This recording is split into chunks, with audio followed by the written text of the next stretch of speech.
வயது 25. சிவகாசிக்கு அருகில் உள்ள ஒரு சிறிய கிராமத்தில் வசித்து வருகிறேன். அருகில் உள்ள ஒரு தொழிற்சாலையில் வேலை பார்த்து வருகிறேன். என் வாழ்க்கையில் மறக்க முடியாத அந்த பெண் வனிதா. அவளுக்கு வயது 27. திருமணமாகி 2 குழந்தைகள் உள்ளனர். மாநிறமான மேனி, வசீகரமான தோற்றம். அவளை பார்க்கும் எவருக்கும் ஒரு முறை அவளுடன் பழக வேண்டும் என்ற எண்ணம் தோன்றும். அவளது தந்தை வைத்திருக்கும் மளிகை கடையை அவள்தான் கவனித்துக் கொள்கிறாள். அவளது கணவர் ஒரு பள்ளி வாகன ஓட்டுநர். என் நேரமும் சந்தேகப்படும் குணம் கொண்டவர். இதனாலேயே வனிதாவுக்கு தன் கணவன் மீது ஒருவித அதிருப்தி உண்டு. நான் பொதுவாகவே கூச்ச சுபாவம் கொண்டவன். கடைக்கு சென்றால் தேவையான பொருளை வாங்கிவிட்டு வந்து விடுவேன். ஆனால் வனிதா என்னிடம் மிகவும் சகஜமாக பேசுவாள். பொருட்கள் தரும்போது தற்செயலாக தொடுவது போல் நெருக்கம் காட்டுவாள். ஒரு நாள் நான் கடைக்கு சென்ற போது அவள் நைட்டியில் இருந்தாள். நாங்கள் பேசிக்கொண்டே பணத்தை நீட்டும் போது அது கீழே விழுந்தது. அவள் அதை எடுக்க குனிந்த போது அவளது ஆடையின் வழியே திரிந்த அவளது மார்பழகு என்னை நிலைகுலைய செய்தது.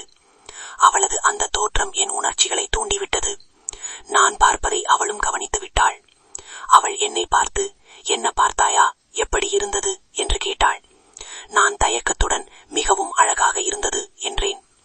அவள் புன்னகையுடன், என் அழகை ரசித்த உன் உணர்ச்சியை என்னிடம் இன்று வாடகைக்கு தருவாயா என்று விளையாட்டாக கேட்டாள். நான் வாடகை எதற்கு, அது உனக்கே சொந்தம் என்றேன். சட்டென்று அவள் கடையின் கதவை பூட்டிவிட்டு என்னை நோக்கி வந்தாள். இருவரும் உணர்ச்சி வசப்பட்டு ஒருவரை ஒருவர் தழுவினோம். நீண்ட நேரம் முத்த மழையில் நனைந்தோம். அவளது உடைகளை மெல்ல களைந்தேன். ஒரு தேவதையைப் போல என் முன் நின்ற அவளது அழகை ஆசை தீர ரசித்தேன். அவள் என் அணைப்பில் நெகிழ்ந்து போனாள். நாங்கள் இருவரும் கட்டிலற்ற அந்த அறையில் உலகின் கவலைகளை மறந்து ஒன்றிணைந்தோம்.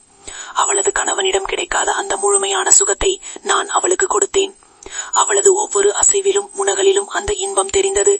சுமார் அரை மணி நேரத்திற்கும் மேலாக நீடித்த அந்த நெருக்கம் எங்களை வேறொரு உலகத்திற்கு அழைத்துச் சென்றது. வெளியில் ஆட்கள் நடமாடும் சத்தம் கேட்டதும் நாங்கள் இருவரும் சுதாரித்துக் கொண்டு ஆடைகளை அணிந்தோம். அவள் மிகவும் மகிழ்ச்சியாக இருந்தாள். இன்று என் வாழ்வில் மறக்க முடியாத நாள் என்று கூறி ஒரு தாளில் தன் தொலைபேசி எண்ணை எழுதி தந்தாள். அன்று இரவு அவளுக்கு செய்தியில் என் பெயரை தெரிவித்தேன். அன்று இருந்து இன்று வரை நேரம் கிடைக்கும் போதெல்லாம் நாங்கள் ரகசியமாக சந்தித்து வருகிறோம்.